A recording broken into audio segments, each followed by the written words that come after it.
It's been quite the madness on the world stage with what's been happening between Israel and Iran, and now Israel, Iran, and the United States.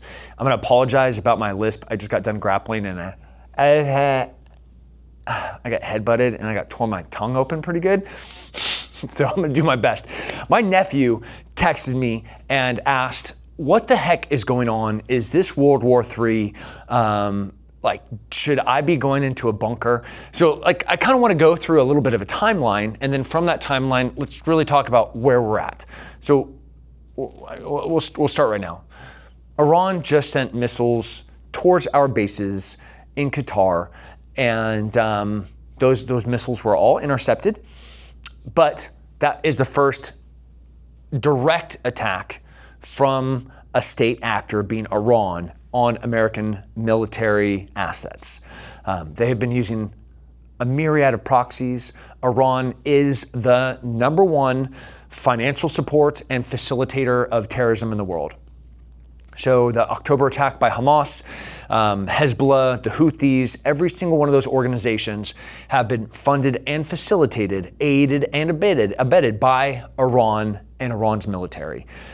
It has been the way that they've been conducting warfare, trying to destabilize America and their interests, is by financing and supporting these organizations in every form of human suffering. So from terrorism to human trafficking to drug smuggling to weapon smuggling, they have had their fingers in all of it, and it's all to their benefit and all to our detriment. That is why they're motivated to do it. So let's go all the way back. June 10th, bam, warning of Iran's nuclear capabilities. CENTCOM, very clearly was Iran is on a pathway to having nuclear weapons. This is a clear and present danger this is an existential threat to Israel. They have said time and time again that if they have a nuclear weapon, they will use it against Israel. They have said it is their intent to remove Israel from the face of the planet. And the thought of Iran having a nuclear weapon clearly was more than Israel could bear. There's some basic components for a nuclear weapon, for a nuclear program, right? You have to have the information, and that information consists of, that's accessible now on the dark web. It is rocket science, literally, but it's not a secret, the process in gaining nuclear ability. But you have to have the know-how, and that resides in people. And so that's one component, is people with the information. Then you have to have the facilities. If you're imagining baking a cake, you have to have the cook that knows how to put it all together. Then you have to have the place to cook it. Then you have to have the stuff to cook it in, like the pans and the stove. And then you have to have the ingredients. Those are the 4 basic components of this nuclear program, right? You have to have the cook, you have to have the facility, you have to have the ingredients, and then you have to have the equipment. This strike, which was based off of a lot of information compiled from a bunch of different intelligence networks, all given to Israel, where Israel, on June 13th, we'll call that day 1, they launch their strike. Now, this strike is epic. Israel has done, in the past couple of years, since the October 7th terrorist attack, when them infiltrating the network and putting bombs, explosives inside of pagers, and then all at once waiting, knowing the altitude of where all these pagers were at, and then detonating all these pagers that were being used by terrorist cell leaders, to then the radios that were being used. At this point, it disrupted that terrorist organization so significantly, they didn't know what they could use. Well, in that same level of intelligence and that same kind of mastermind level targeting, this attack, they sent out a false alert to a bunch of high-level nuclear people. All those people consolidated into one place, and they knew where that place was going to be, and then they blew that place up. They also knew all of the people that were part of the ballistic missile program, they knew where all those people were. They flew missiles through bedroom windows of where those people were sleeping and blew those buildings, specifically those rooms, up. Very little collateral damage, but very specific and very targeted with incredible intelligence and incredible capability. Obviously, Iran retaliates. They retaliate with missiles and they retaliate with drones, and it's a big mess. The barrage of missiles some missiles got through, some drones got through. It has been constant. The skies over Israel have been lit up with missiles and drones nonstop since June 13th. Since then, it's kind of just been a lot of the same, more of the same. Iran is targeting everything that they can with way less effectiveness. They have been targeting civilian locations, they've been targeting military locations, they've been attacking drone, they've been targeting Haifa, they've been attacking Tel Aviv. And it's really just in the vein of retaliation, anything to them is a success. They'd love it if they hit some military. They would love it if they hit civilians. They would love any form of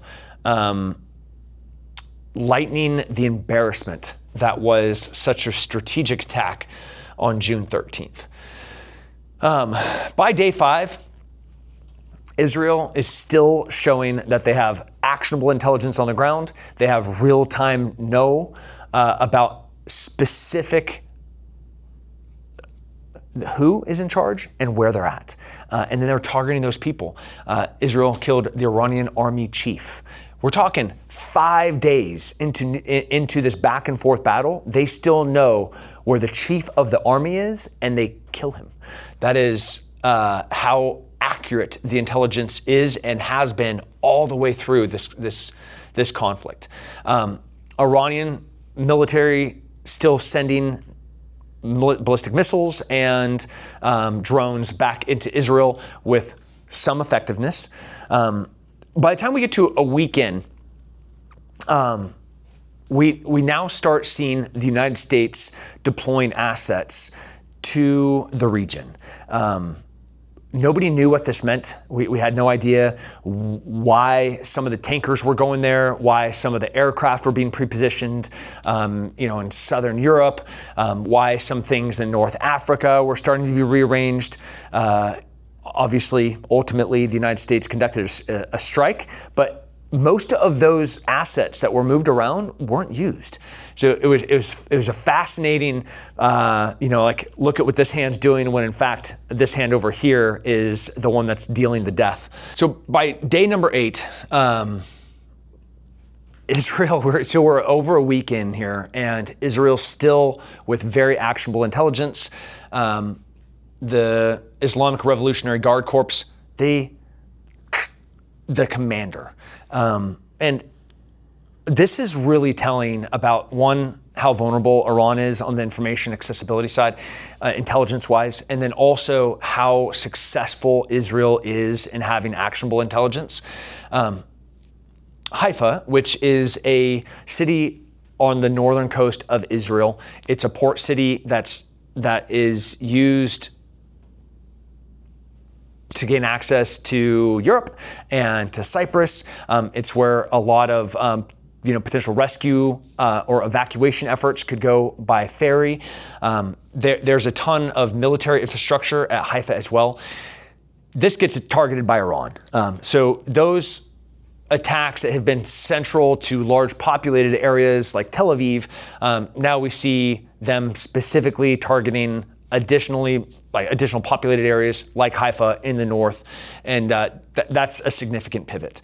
Iran is still refusing to sit down and talk. They're still of the opinion that if it's one or the other, like we can enrich and move towards having nuclear capability, or peace talks, we're still going to move in this direction. It's not a great place where it's one or the other for them. I find it to be very, very sad.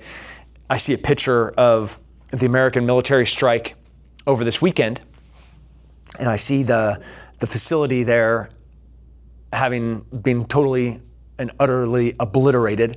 And it's like, that was built by our tax dollars. It was also destroyed by our tax dollars.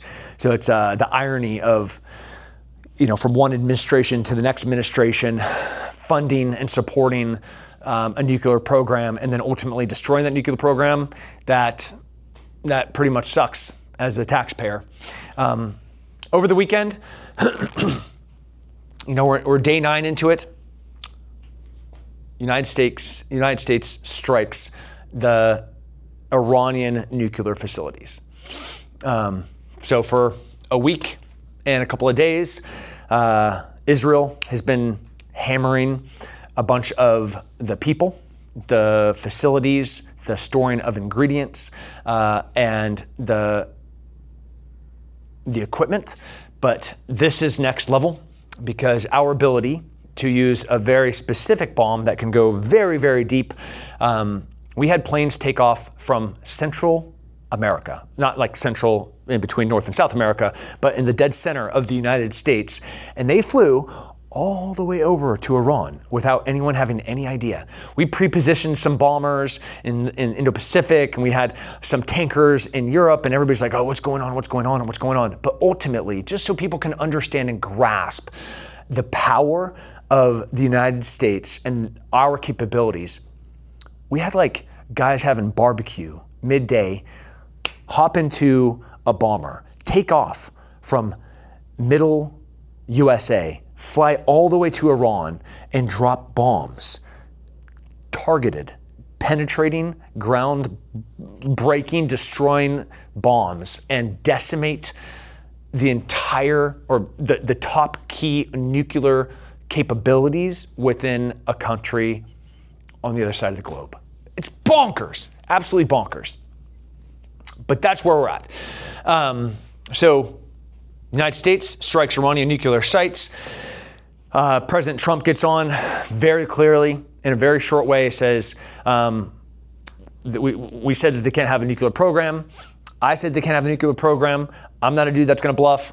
And look what happens. Don't mess with us. Come to the table. Let's talk. Now, Israel has continued to launch its strategic sites as Iran has retaliated. Coming to what just happened today, June 23rd, day 11, Iran launches an attack on American military assets in Qatar. Our Patriot missiles on the bases in Qatar, about an hour outside of Doha. They go up and they successfully intercept all of them. No damage, no loss of life. Whether this was posturing or this was them just having to prove that they still are going to retaliate, I don't know. But why spend all that money launching a bunch of ballistics for whatever reason? I'm not going to. There's no conjecture on my part. Clearly, they did it. Iran launches missiles at United States military assets in Qatar and are all stopped. The retaliation is useless. Every single one of them is intercepted. And so here we are. Day 11, June 23rd. Iran has just struck at the United States military bases. What does this look like moving forward? Hopefully, it's an opportunity for Iran to sit down at the table and have a conversation about not moving forward with the nuclear program. Maybe they'll stop funding terrorism. It's President Trump has just been in this seat for 6 months now? It's not like this is going to change. The man's not going to change his mind. He is not going to allow Iran to have a nuclear program. And if they think that they're going to wait this out, clearly that's not going to happen. So I hope people stay safe. If you are living or traveling abroad, keep your head on your shoulders. If you live in a populated area, there's without a doubt some radical cells that have been looking for an excuse or an opportunity. So when you're at your place of worship, make sure that you guys are safe. There was a terrorist attack this weekend where somebody drove a car in and then hopped out in an attempt to do an active shooter. They were stopped by a church security guard. So it is a very vulnerable time, and I hope everybody stays safe. Thanks for bearing with me in my efforts to try to bring you current as to what's been happening in the world in the Iran and Israel and now United States conflict. And lots of prayers for world peace.